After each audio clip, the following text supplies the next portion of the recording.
감사합니다. 어느덧 우리 유스 청년들이 자기 지금 맡은 바 학업에 그 본분을 다 하려고 또 자기 곳으로 돌아갔습니다. 사람이 하나님께서 우리에게 저와 여러분을 이 땅에 보내시고 우리에게 이 시간을 살아내도록 하시는 그 하나님의 뜻은 제가 지난번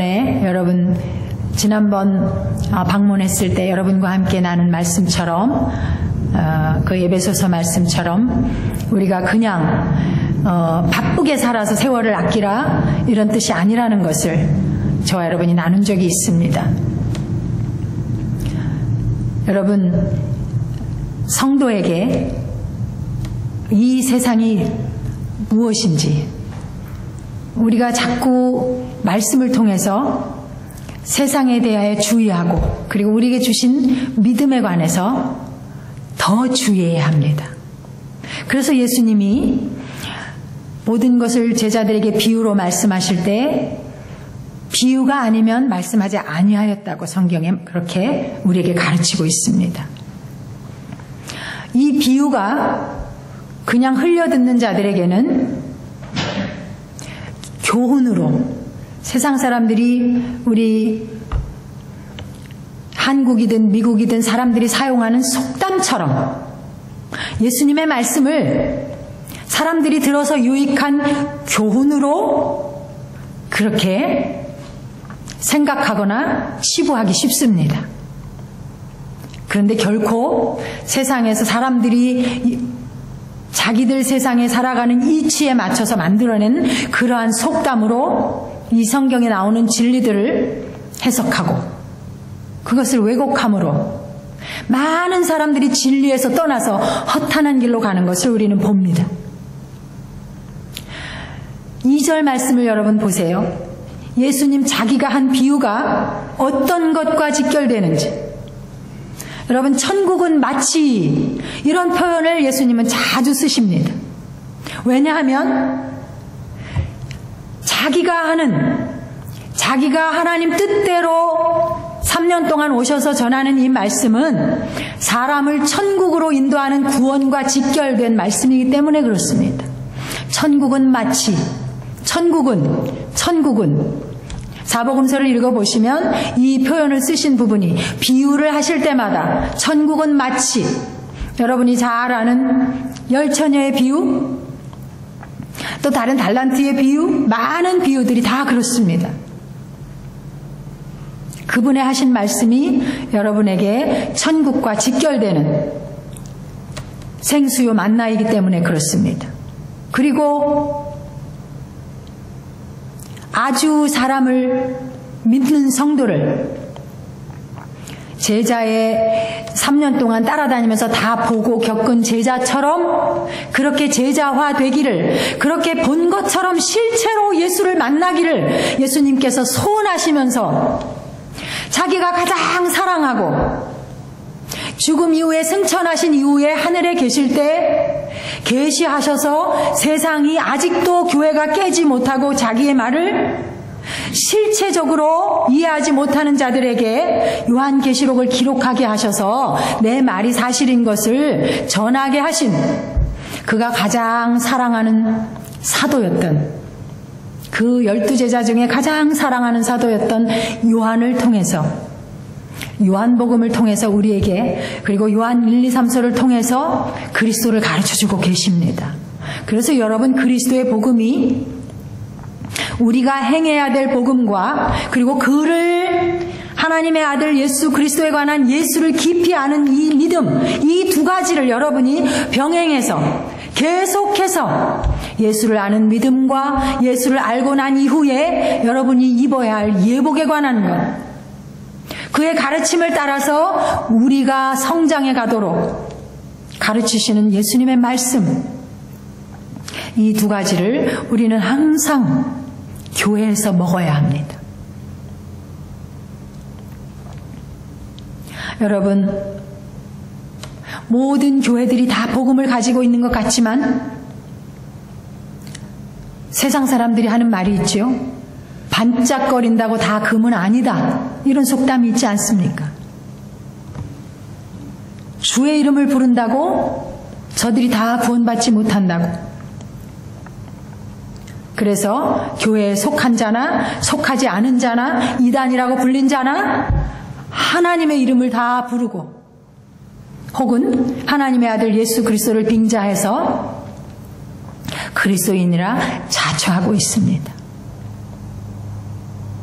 우리가 이 복음에 예수께서 뜻하시는 가장 귀중한 우리에게 주시는 핵심은 구원에 관한 것입니다. 천국? 여러분, 세상이 무엇입니까? 세상은 이미 하나님께로부터 벌을 받아서 쫓겨난 상태입니다. 아담 이후에 쫓겨난 상태가 세상입니다. 그런데 여러분, 저와 여러분이 어떤 존재입니까?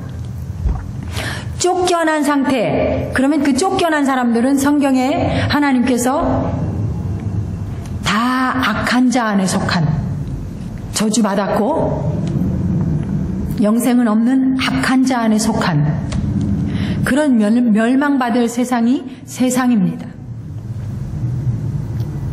그런데 교회는 어떤 교회예요? 어떤 것이 교회입니까? 성도 여러분이 교회이면서 우리가 모여서 합심하여 예배를 드리고, 그런데 이 예배 드리는 성도들이 오랫동안 몇십 년 자기가 죽을 때까지 예배를 드리고 이제 주님을 만나는 시점은 누구나 다릅니다. 저와 여러분이 오는 것은 이 세상에 하나님께서 우리를 보내실 때 마치 우리 형제에게도 순서가 있고 저와 여러분 안에도 보면 나이가 차별이 다 있잖아요. 연령대가 있어서 누가 먼저 이 세상에 왔는지 우리는 알 수가 있잖아요. 제일 연세 많으신 우리 박숙기 권사님이 제일 먼저 우리 중에서는 이 세상에 오셨잖아요. 그런데 여러분, 가는 것은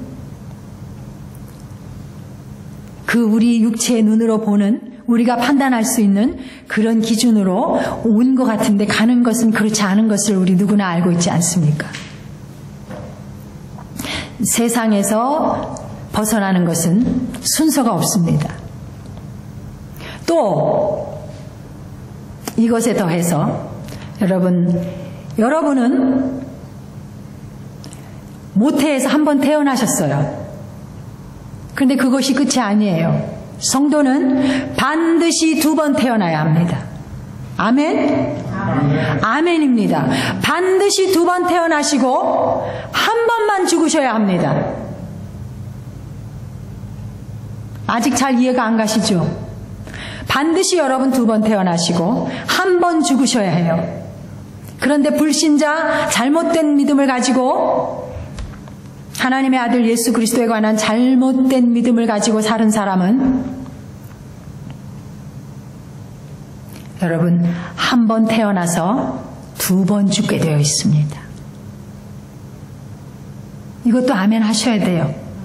이것이 복음의 비밀입니다. 한 번 태어나서 그들은 2번 죽습니다. 여러분, 저와 여러분은 2번 태어났어요. 2번 태어나서 한 번밖에 죽지 않습니다. 둘째 사망이 저와 여러분을 지배할 수 없어요. 아멘이시죠? 아멘. 이러한 믿음으로 우리가 예배를 드리고 이러한 믿음 때문에 예수님 앞에 모일 이유가 되는 것이지요. 그거 아니면 왜 모여서 연합해서 예배드리고 죄에 관해서, 의에 관해서, 성령에 관해서 왜 우리가 늘 말씀을 묵상하면서 그리스도인 되기를 그토록 원하겠습니까? 여러분, 한 번 죽고 끝나시면 안 된다는 것을 잊지 마십시오. 여러분, 그 전에 꼭 2번 태어나셔야 합니다. 여기 말씀하시는 이 뜻은 두 번 태어난 자를 가리키는 말입니다. 왜 다 부르시는 음성을 듣고 어떤 사람이 파티를 열고 불렀어요? 오라고 했으면 그 오라고 한 초대장을 가지고 가는 것은 당연하죠. 그래서 들어가는 것에는 무리가 없었습니다.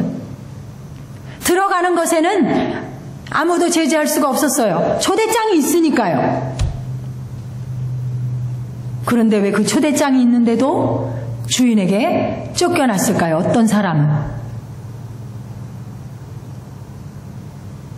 그 잔치에서 함께 즐기고 먹고 마시고 그렇게 그 혼인잔치에서 다 귀중한 손님이 되어야 합니다. 그런데 주인이 어떤 사람을 보니까 예복을 안 입었어요. 이 혼인잔치에 합당히 함께 먹고 마시고 혼인잔치를 즐거워해야 할 그런 예복을 안 입었다는 거예요. 여러분, 예수님께서 말씀하시는 이 많은 비유들은 마지막에 보면 성도가 꼭 예수님 말씀대로 살아서 좁은 문으로 들어가는 것과 직결이 됩니다. 많은 복음이 다 직결이 됩니다. 그것이 직결되지 않으면 예수님은 그것을 비유로 말씀하시지도 않고 너희가 듣고 깨달았느냐 이렇게 물어보시지도 않습니다. 그래서 오늘 여러분, 저와 여러분이 함께 예수님을 믿고 신앙생활 하시면서 혹시 우리가 예복을 입지 않은 채로도 그저 기독교인으로 예복을 입지 못한 채로도 내가 그리스도인인 것을 내가 그냥 그리스도인이야 나 스스로 그렇게 믿고 있다면 주인 앞에서 우리가 그 혼인잔치 때 쫓겨날 수 있다는 것을 우리가 이런 마음으로 우리 자신을 돌아보고 근신하고 구원에 이르기를 예수님 이름으로 축원합니다. 왜냐하면 유대인들이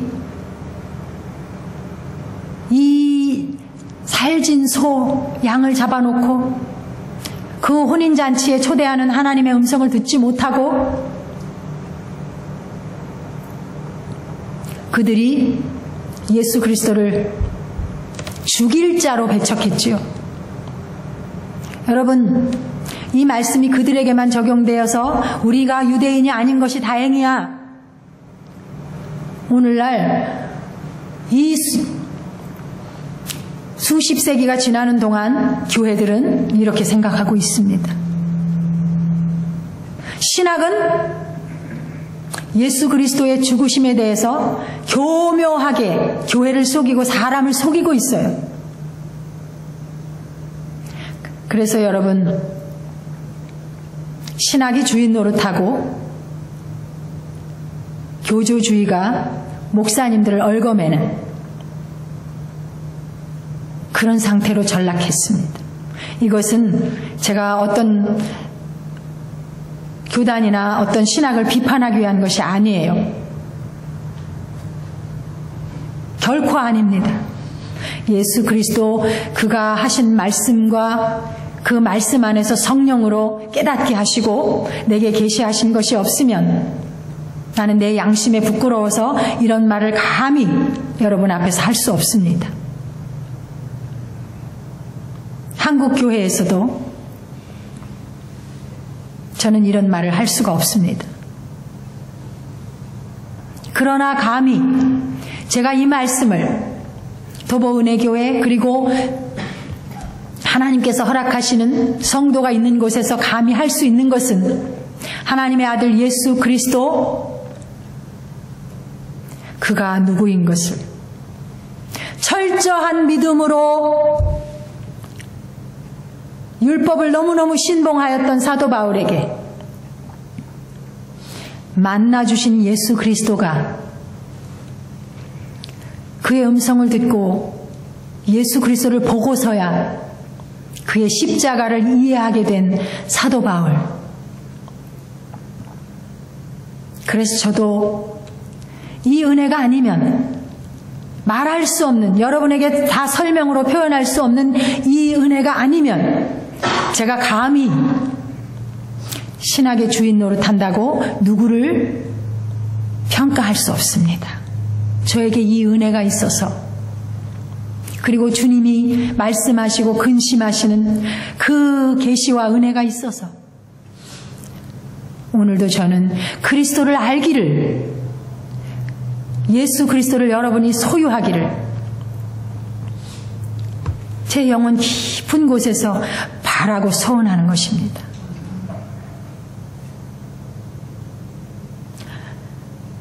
여러분, 두 번 태어나는 것이 무엇입니까?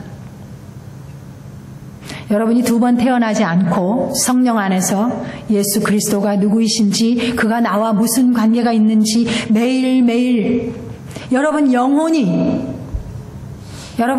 그것을 반추해서 예수 그리스도를 소유하지 않으면 내가 하고 싶어도, 가고자 하여도 좁은 문으로 갈 수 없다고 하신 예수님 말씀처럼 내가 정말 그리스도인으로 진실하고 싶어도, 이 세상에서 이기는 믿음을 갖고 싶어도 내 마음대로 될 수 없어요. 예수로 말미암지 않고는 아버지께로 아무도 갈 수 없습니다.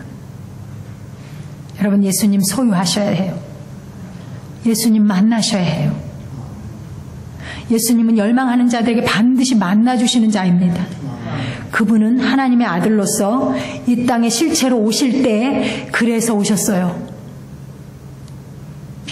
아무도 어리석어서 이 인생들의 죄가 얼마나 큰지 아무도 어리석어서 깨닫지 못하고 헤매고 있을 때, 그가 인간으로 오시지 않으면 해결될 길이 없기 때문에 인생의 육체를 입고 실체로 나타나셨어요.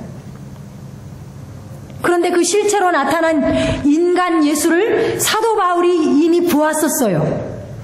그런데 저 사람은 이단 중에 괴수야, 그렇게 인정하고 그를 믿는 자들을 찾아다니면서 죽인 사람이 사도 바울이에요. 그래서 그 실체로 오셨던 예수가 죽는 것을 참 잘하는 짓이라고, 스데반이 죽을 때까지도 저 죽음은 당연한 거야, 이렇게 생각했던 사람이 사도 바울이에요. 그런데 그 사도 바울이 직접 나는 네가 핍박하는 예수야, 그 음성을 들었지 않습니까? 실체 인간으로 왔던 예수님이 사도 바울에게 나는 네가 핍박하였던, 그래서 너가 같이 핍박했던, 그래서 죽었던 예수야, 네가 지금도 나 믿는 자를 핍박하러 가는 거 나 다 알아. 사도 바울이 예수님으로부터 직접 이 음성을 듣고 그가 깨달았던 겁니다. 실체로 오신 예수님, 아마 그가 실체로 오셔서 3년간 사역을 안 했다면 사도 바울을 이방인의 사도로 그렇게 부르시지 않았을 거예요. 하나님 전능하시니까 모든 인간을 다 그냥 믿도록 하실 수 있잖아요. 미션스쿨 다니는 많은 친구들은 이렇게 얘기합니다. 왜 어렵게 신앙생활을 해야 되고? 여러분, 우리 인간의 죄성을 먼저 깨달으셔야 합니다. 우리 인생의 시조, 아담이 지은 죄악이 여러분에게 나 자신의 죄악이 되어야 해요. 왜냐하면 우리는 첫째 아담, 그 아담의 자손이기 때문에 그렇습니다. 이것을 이해하지 못하면 하나님이 모든 피조물의 주인이시고 우리는 그 창조물, 그 피조물에 불과하다는 이 사실을 인정하지 않는 거예요. 자, 말이 좀 길어졌습니다. 하나님이 이 세상에 여러분이 나는 별로 죄도 짓지 않았는데 많은 사람들은 그렇게 얘기합니다. 그리고 예수를 사랑하는 많은 좋은 고매한 성품을 가진 학자들이 그런 말을 많이 하면서 사람들을 호도하고 있습니다. 여러분, 속으면 안 돼요. 절대로 속지 마시기 바랍니다. 유명한 많은 사람들, 신학자들이, 철학자들이 예수에 관해서 그렇게 말합니다. 예수님은 이 땅에 하나님의 왕권을 가지고 오셔서 마귀를 멸하시고, 그래서 하나님이 마귀를 멸하시면서 마귀의 권세를 무너뜨리면서 우리 인간과 맞바꿨다. 우리 인간의 죄를 마귀가 그렇게 조롱하고 그러던 그 죄와 맞바꿨다. 신학자들이 이렇게 주장하면서 교회를 교묘하게 예수님으로부터 멀어지게 하고 있습니다. 여러분, 이 말이 맞지요? 예수 그리스도가 오셔서 마귀를 멸하시고, 자기 마귀를 멸하시려고 오셨다고 사역 중에도 말씀하셨잖아요. 멸하시고 그의 왕권을 나타내셨어요. 그런데 많은 사람들이 이 왕권을 부각시키면서 오직 우리의 죄로 인하여 예수님이 십자가에 못 박히시고 우리의 죄가 그의 십자가의 살과 피로 깨끗게 돼서 다만 십자가의 은혜로 우리가 구원받았고, 예수님 안에서 예배드리고 우리가 주님을 찬양하는 예배자로 살아가는 것이 전적인 하나님의 은혜, 곧 예수 그리스도의 십자가의 대속의 은혜, 이 복음을 점점 더 약화시키고 있어요. 조금 어려울 수도 있어요. 여러분, 그러나 많은 사람들이 이제는 스마트폰에서 이 같은 복음의 교묘한 것들을 다 보고 있어요. 다 찾아봅니다. 그리고 얼마나 많은 청년 대학생들이 속고 있는지 몰라요. 예수 그리스도의 왕권을 부각시키면서 지금 카톨릭이 가지고 있었던 그런 복음을 자꾸 교회에 밀어넣고 있어요. 아주 유명한 한국의 김영석 교수, 여러분 아시죠? 예수를 너무너무 지극히 사랑하고 그의 복음을 다 깨닫고 청년들에게 얘기하는 것 같지만 그는 무교회주의자예요. 그리스도의 대속의 복음은 절대로 부각시키지 않는, 여러분, 예복을 입지 않았다는 것은 그 주인이 누군지도 알고 주인이 청해서 그 자리에 갔어요. 다 모두 누구나 갔어요. 그러나 그 주인이 보기에 달라 보이는 사람이 있습니다. 마지막 날에 그렇게 될 것입니다. 구원하시는 것, 살리는 것은 영인데 우리가 예수 그리스도에 관한 믿음을 올바로 갖지 못하면 살아가는 동안 늘 기복신앙에 시달립니다. 혹시 내가 이것을 하지 않으면 벌 받지 않을까? 혹시 내가 이렇게 살지 않으면?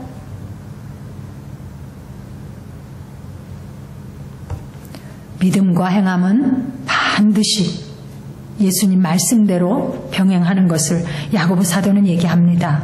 그러나 여러분이 행하는 것으로 믿음이 하나님께서 인정되는 믿음이 아니라는 것, 이것을 반드시 아셔야 합니다. 그것으로 예복을 입을 수 없다는 거예요. 여러분이 행하는 것, 교회 나오시면서 여러분이 행하는 것 때문에 예복을 입는 것이 아니라는 거예요. 두 가지를 다 이해하셔야 합니다.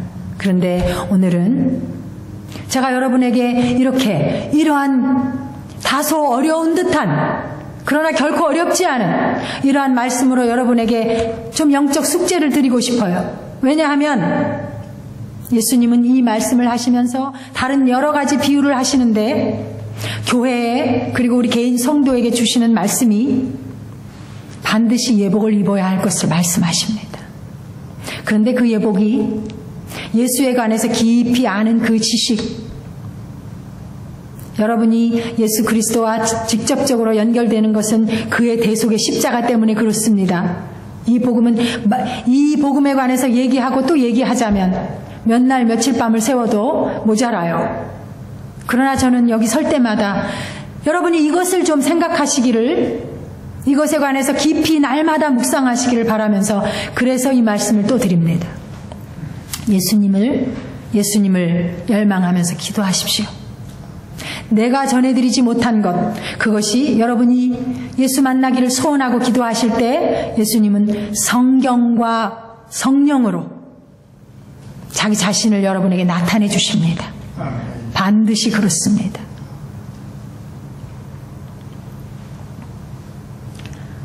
그리고 우리가 이 예복에 대해서 이제 다른 거, 제가 자꾸 영적인 어려운 것을 여러분에게 말씀드리면 너무 또 짐이 될 것 같아요.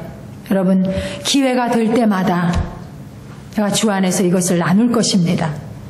그런데 여러분, 우리가 영적으로 육적으로 다 예복을 입어야 하는데, 그러면 여러분 진심으로 여러분이 영적으로 예수님의 십자가 그 대속이 마치 사도 바울이 그 음성을 듣고 사실 자기가 사는 동네에 와서, 예루살렘에 와서 하나님의 아들로서 복음을 전하고 죽임을 당한 그 사람이 자기를 부른 음성을 들었잖아요. 오늘날 교회가 이 확인되어지지 않는 예수 그리스도의 십자가 그 보혈에 관한 이 믿음을 갖기 위해서 교회가 몸부림쳐야 합니다. 그래서 사도 바울처럼 그의 음성을 들으셔야 합니다. 그의 음성을 들으셔야 그가 하시는 말씀이 깨달아지도록 성령께서 역사하십니다.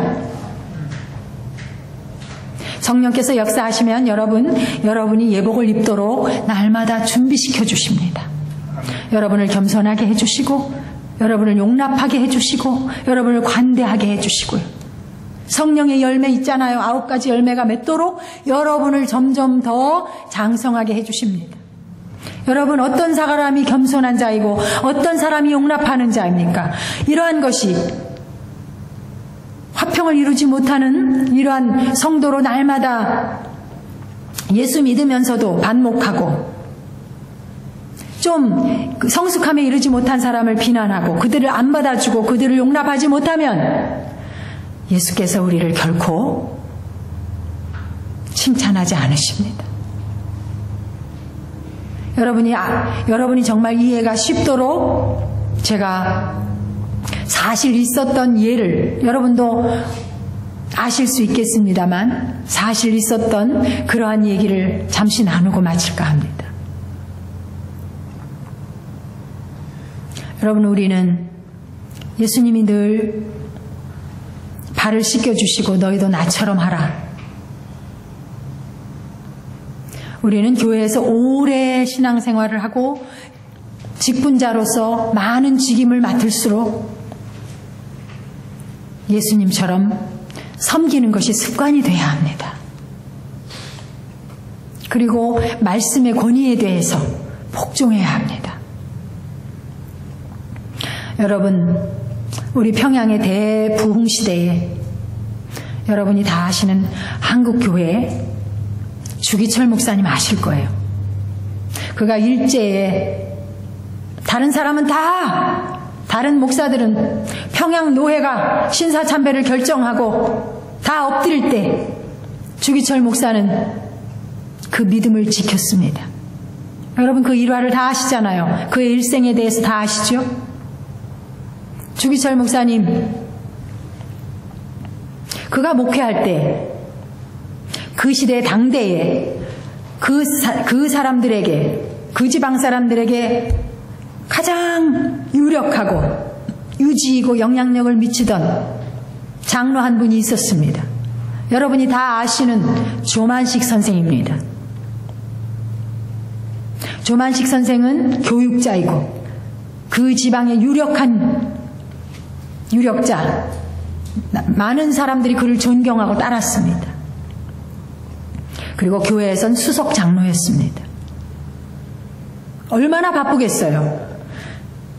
교육자로서 후학들, 그다음에 사람들에게 존경받는 대상으로서 많은 사람들을 위해서 뭔가 해야 하고 끊임없이 바쁜 이 조만식 장로가 주일 예배 수석 장로임에도 불구하고 늦기가 일쑤였습니다. 너무 바쁘니까. 근데 어떤 날 조만식 장로님이 대표 기도를 맡았어요. 여러분, 그런데 예배 시간 정시에 역시 오지 못했습니다. 목사님이 시작하시는 기도를 하고 조금 시간이 지났을 때 찬송을 막 드리려고 그때 조만식 장로님이 헐레벌떡 들어옵니다. 주기철 목사님이 장로님 거기 서 계십시오. 그렇게 얘기합니다.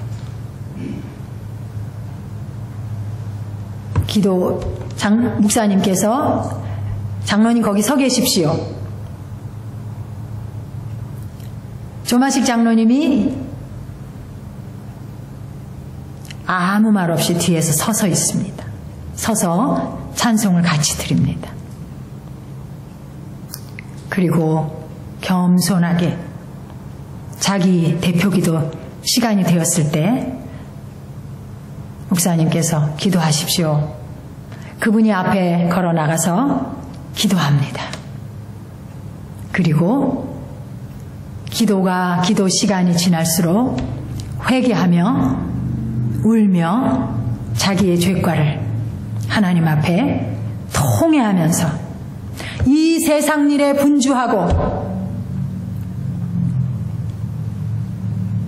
예수님 구원, 예수님과 이 교회에 주신, 성도에게 주신 그 하나님의 은혜, 그 대속의 십자가의 은혜, 그것보다 다른 것이 내게 주인이 되어서 나를 이토록 분주하게 만들었습니다.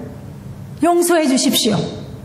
이렇게 울며 조만식 장로님이 나에게 주인 되어 있는 다른 모든 것들 예수님 보혈로 사해 주십시오. 그렇게 울며 기도할 때 온 회중이 다 회개하면서 함께 기도했습니다. 여러분,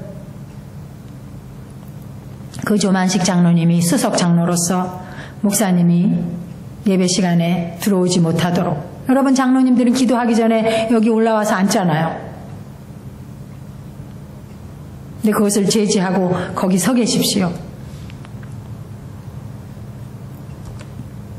그러나 그 장로님은 목사님의 뜻을, 그 의중을 알고 있었습니다. 여러분, 우리가 이러한 것을 우리 자신이, 나 자신이 주님과 나와의 관계를 이런 일화를 통해서 거울에 비추어 보시기를 바랍니다.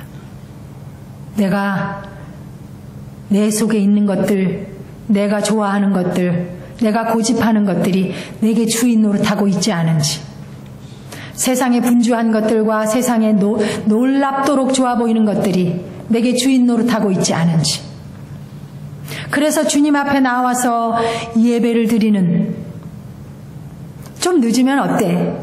좀 빠지면 어때? 여러분,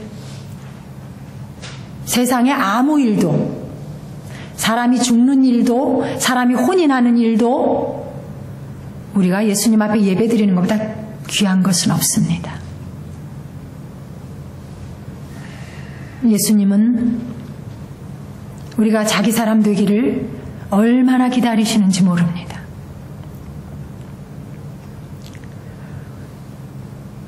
사람이 나를 사랑하면 나를 따르리니, 예수님 말씀하시죠. 나를 사랑하면 나를 따르리니. 그런데 성도들이 예수님 따른다는 것에 대해서 우리가 믿음으로 고백한 것, 그래서 내가 입으로 주를 시인했으니까 나는 구원받았어. 그러나 이렇게 해서 초대된 저와 여러분이 예수님 앞에 있을 때 그 우리 생명의 주인이신 예수님께서 당신은 내 친구였는데 예복을 입지 않았네. 친구여, 예복을 왜 입지 않았네? 물어보신다면 그때는 이미 늦었습니다. 저와 여러분은 다 초대받았어요. 그래서 결코 이 초대받은 것으로는 안심할 수 없다는 것이 복음입니다. 예수 그리스도를, 여러분, 예수 그리스도를, 하나님의 아들 예수 그리스도를 그가 피 흘리시고 살을 찢겨서 실체로 여러분을 구하셨다는 사실을 믿으시기 바랍니다. 그러므로 오늘 우리가 다른 아무 것으로도 여러 가지로도